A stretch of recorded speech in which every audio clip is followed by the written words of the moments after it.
Your time was different from this. Nicole's marriage is also a business matter for our family.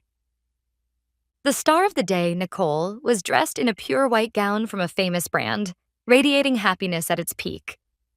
Seeing her, Father stood up, looking satisfied, and drew everyone's attention. Everyone, listen up.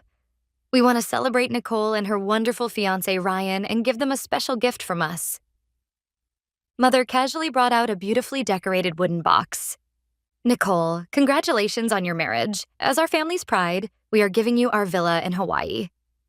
A huge cheer and applause erupted, and Nicole, with tears in her eyes, hugged Mother.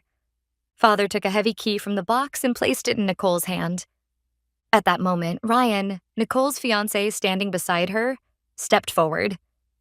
Mother, Father, thank you so much. And the revenue from the downtown commercial building you mentioned the other day will also provide an excellent foundation for our new life. We genuinely appreciate it. The relatives murmured for a moment at his words. Of course, Ryan. We're welcoming a capable businessman like you into our family. The assets are happy about it too. I felt the blood drain from my face. That was the very heart of the trust fund, totaling $10 million left by my grandparents. And Father had promised it to a man who was practically a stranger, as if it were his own pocket money. Hearing that, I quietly whispered to Mother, Wait, what does this mean? When I got married a few years ago, it was just a dinner at an Italian restaurant in town and a $500 gift card. The opening line had been said by Mother back then, shocking me. From there, everything moved rapidly. Let's have a grand moving party in Hawaii as soon as next weekend. We'll invite close friends and business partners and make it a big affair. At that suggestion, Nicole gushed with childlike excitement. That's perfect, Mom. We'll order catering from our usual place and get champagne by the dozen. The family's conversation began running wild, unstoppable by anyone. That's right, the poolside at the villa is getting a bit old.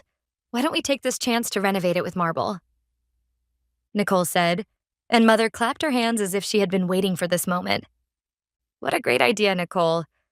Actually, we have just the right source of funds. She lowered her voice, but still loud enough for everyone present to hear. The collection of antique coins that Grandpa left in his study. Let's have a professional appraise them and sell them. If we show them to an expert, they should fetch a considerable sum. With that money, we can expand the pool. I couldn't believe what I was hearing. That coin collection was a treasure representing Grandpa's life, gathered during his travels around the world. He had often told me while he was alive that each coin held a memory. But Nicole, oblivious to Grandpa's feelings, sparkled with excitement. Wonderful. Then can we buy a jet ski too? I want to ride it with Ryan. Of course. Father nodded expansively this time, as if he were a king. Don't worry. The appraisal documents and provenance certificates for the coins are being kept securely in the bank's safe deposit box. I'll take care of it. Then he casually said something even more frightening. And Nicole, as for the gift tax on the villa, don't worry about that either.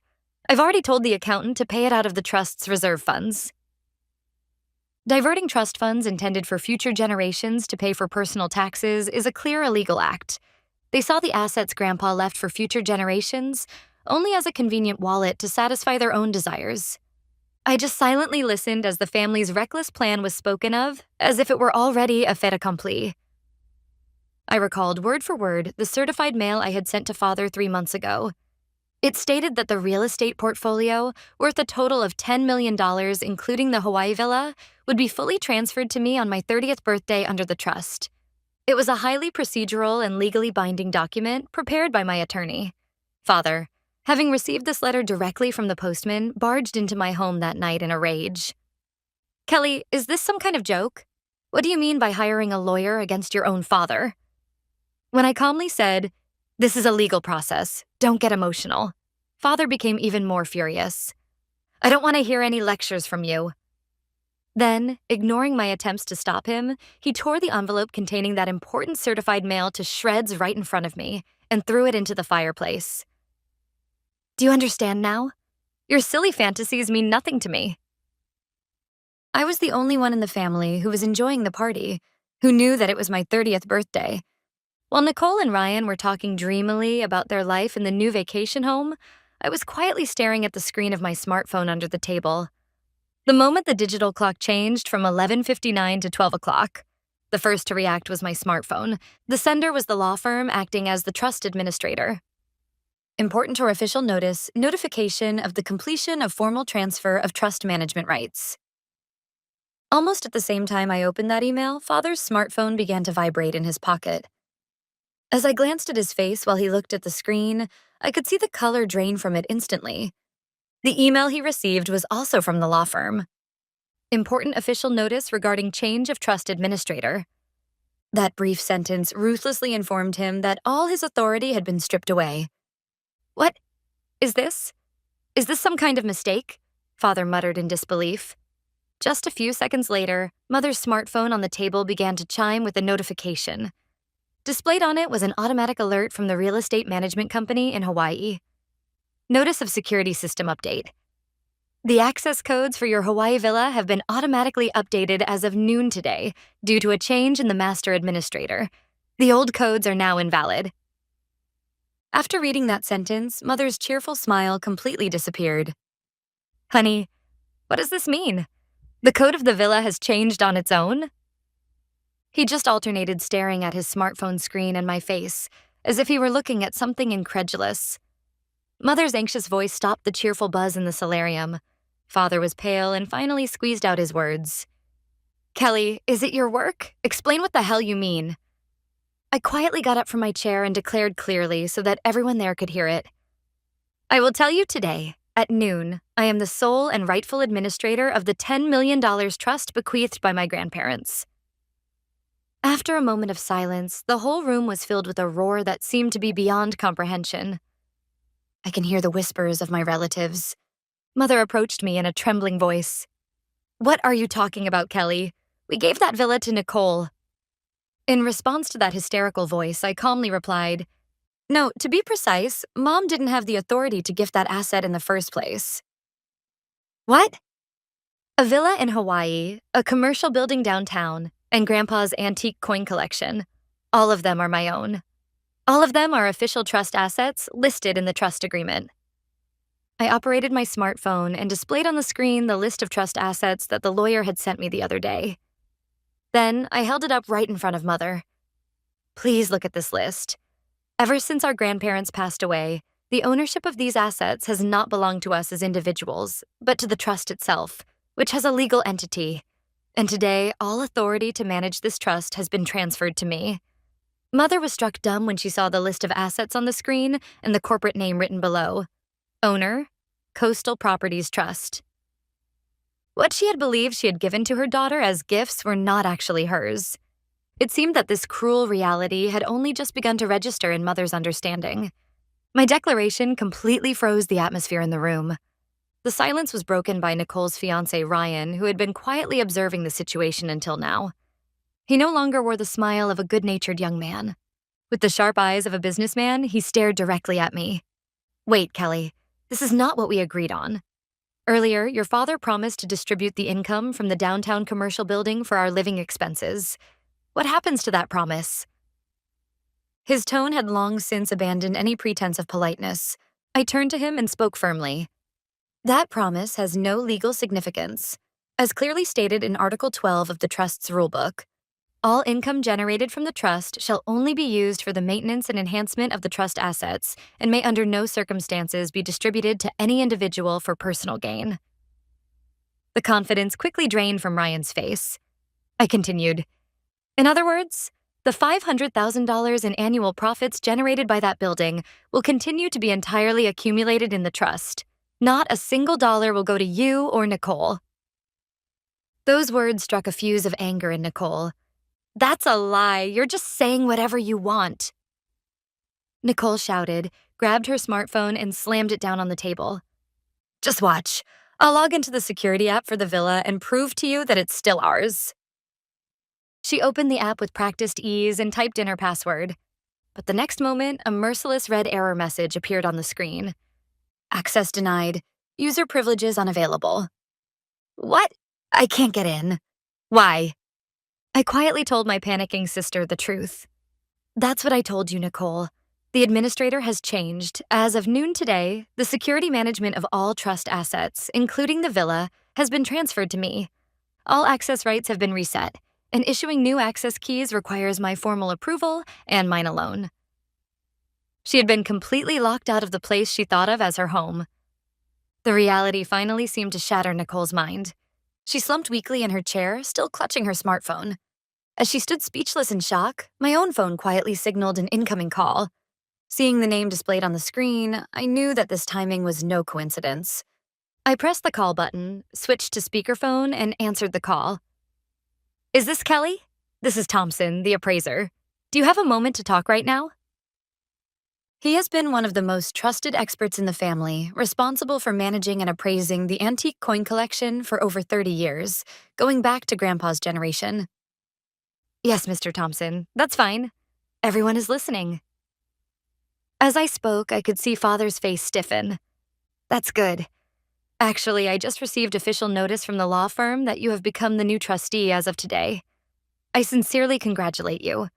And honestly, this also finally lifts a weight off my shoulders." Hearing Thompson's words, the relatives exchanged glances. "Excuse me, what do you mean?" I asked, and Mr. Thompson continued with a sigh. "To be honest, over the past few months, your father repeatedly pressured me to secretly sell part of the collection, and I was in a very difficult position." The room went icy cold at his words. Mother looked at Father in disbelief and asked, "Honey?"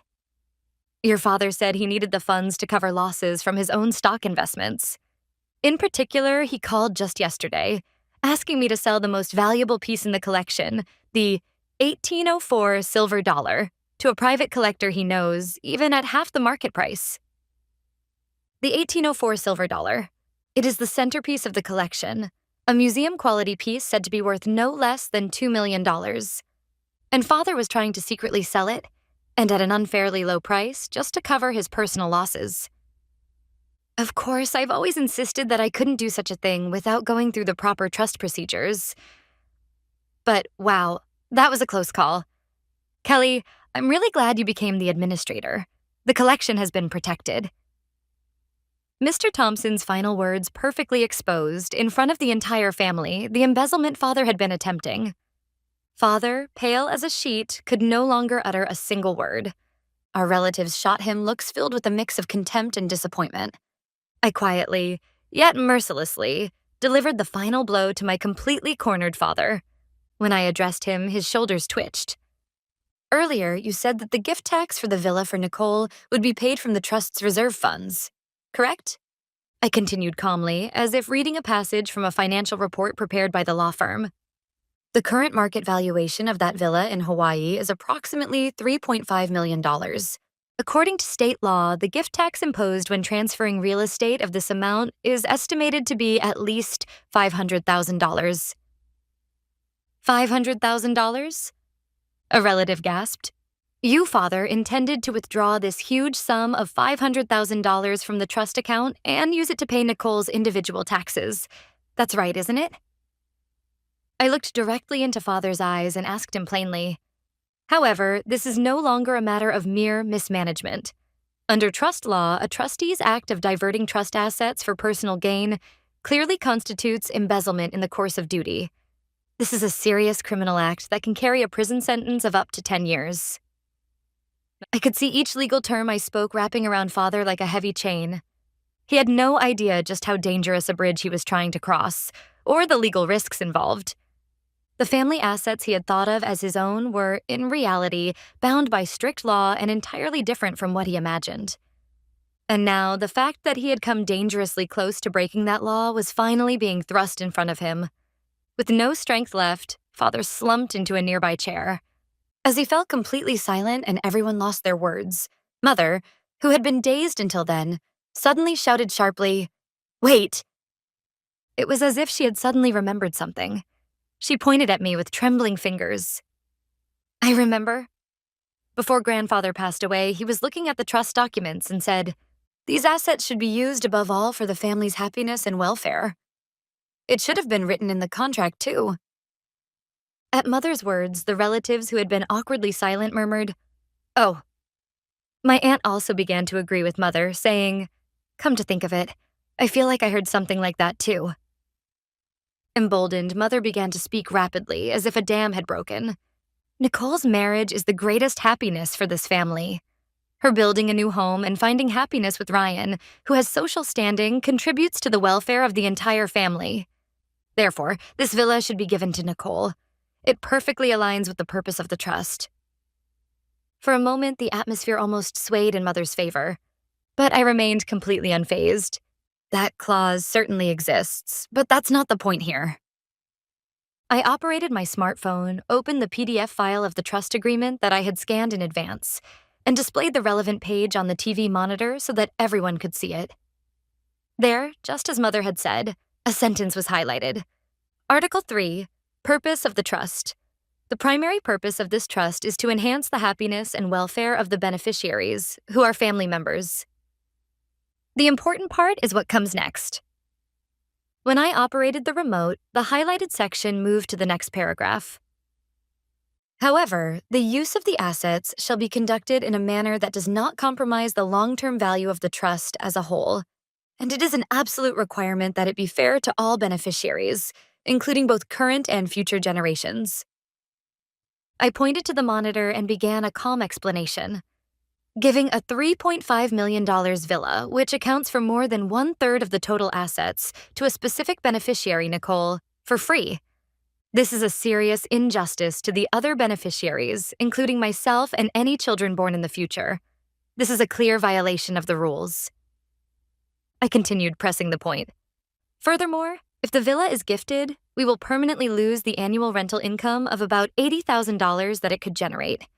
This is an action that would obviously undermine the long-term value of the trust. That clause is an extremely important safeguard put in place to prevent situations like today, where assets are sold off based on emotional decisions.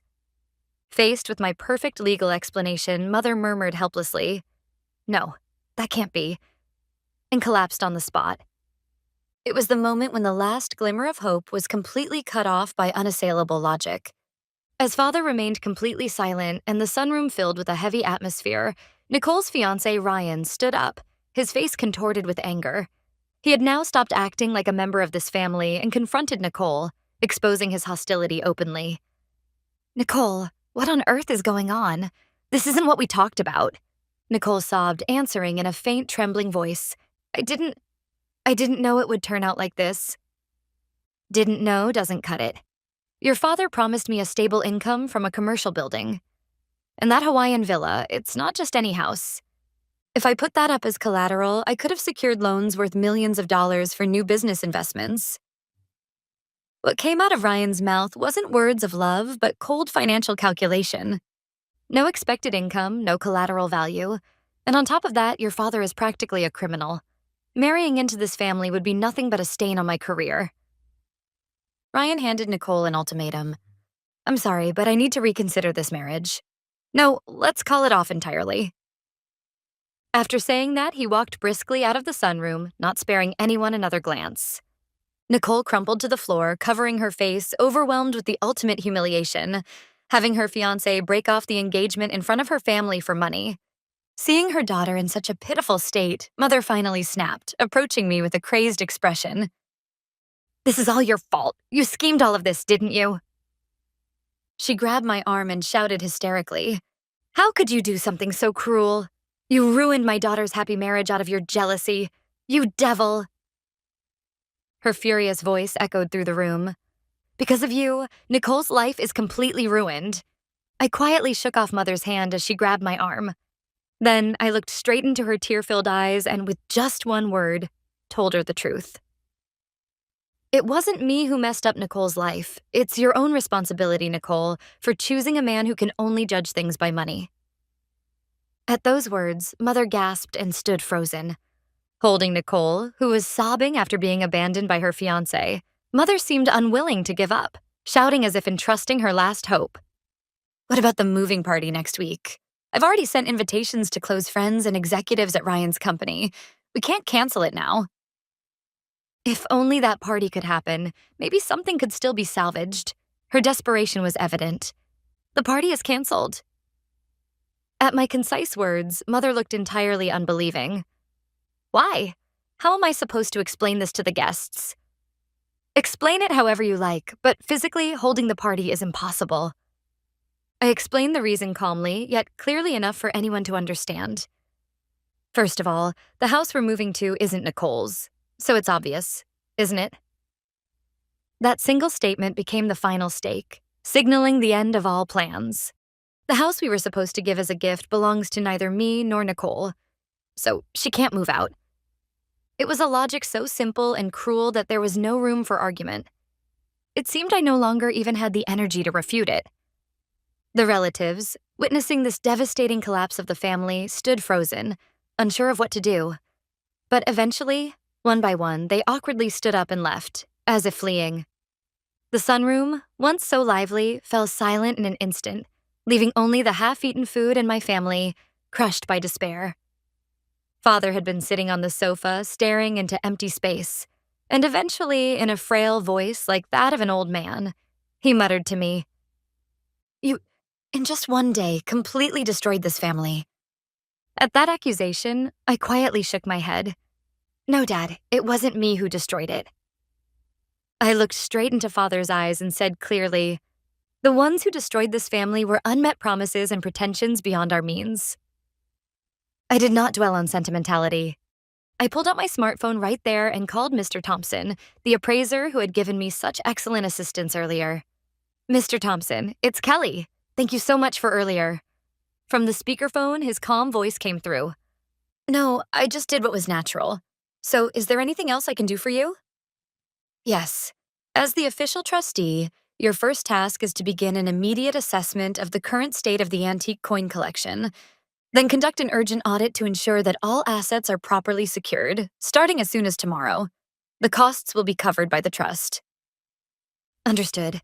I'll assemble a team right away. I think the collection has been waiting for a trustee like you, someone who can make quick and accurate decisions." I felt a slight sense of relief at Mr. Thompson's strong words. After hanging up, I began drafting a detailed email to our legal advisor. Urgent task request following trustee transition. In the body of the email, I listed, in bullet points and without any emotional language, only the objective facts of what had occurred at this morning's brunch. I concluded the email with the following. Based on the facts outlined above, please initiate a formal investigation involving an external accounting firm into the potential past misappropriation of assets by the former trustee, my father. Additionally, please send a notice to Ryan, Nicole's former fiancé, requiring him to sign a legally binding memorandum affirming that he will make no claims whatsoever to the trust assets in the future. The moment I hit send, I felt something change within me. I was now the sole trustee, responsible for protecting, nurturing, and connecting $10 million in assets to the future. The weight of that responsibility, rather than crushing me, made me stronger. With my head bowed, father and tearful mother and sister beside me, I quietly stepped into a new life. Several months had passed since that turbulent brunch. With the help of appraiser Mr. Thompson and the legal advisory team, I had begun to fully settle into my role as trustee. Our Hawaii villa, after undergoing strict screening, was leased long-term to an executive of an IT company, providing steady rental income to the trust. The commercial building downtown also benefited greatly from the tenant review I spearheaded, and its revenue has increased by more than 15% compared to when Father managed it. The results of the investigation we commissioned a lawyer to conduct into Father's past asset management were shocking. Evidence kept surfacing that showed Father repeatedly attempted to divert trust funds, not only for the coin sale attempt testified to by Mr. Thompson, however, also in the past, to cover his own business shortfalls or compensate for losses in stock investments. Fortunately, each time the cautious accountants at the trust management office prevented him from doing so. But it became clear to everyone that Father was unfit to be in charge. I hear that my sister Nicole completely broke off her engagement with Ryan afterwards, and due to the significant mental shock, stayed cooped up at home for a while. Mother continues taking care of Nicole, but she seems to have been telling relatives that I am the ruthless daughter who broke up the family. Since that day, my relationship with Mother and Nicole has been completely severed. Father was confronted with the investigation report by the lawyer and, unable to argue back, signed documents formally relinquishing all authority over the trust. Now, he has completely lost his drive and lives almost like a recluse, spending his days tending to his garden. Occasionally, I reread the letters that Grandma entrusted to me alone. One of them said, "To Kelly, this responsibility will sometimes make you feel lonely. You may be criticized by your family, but do not forget. You are an important guardian of our dreams and future. We always trust your judgment." What has been lost may be great. However, I am honoring my grandparents' wishes and fulfilling the responsibilities entrusted to me. That fact, above all, keeps my heart strong. I am no longer someone who watches others' expressions. From now on, I will resolutely continue on my own path of protecting the family's assets and passing them on to the future.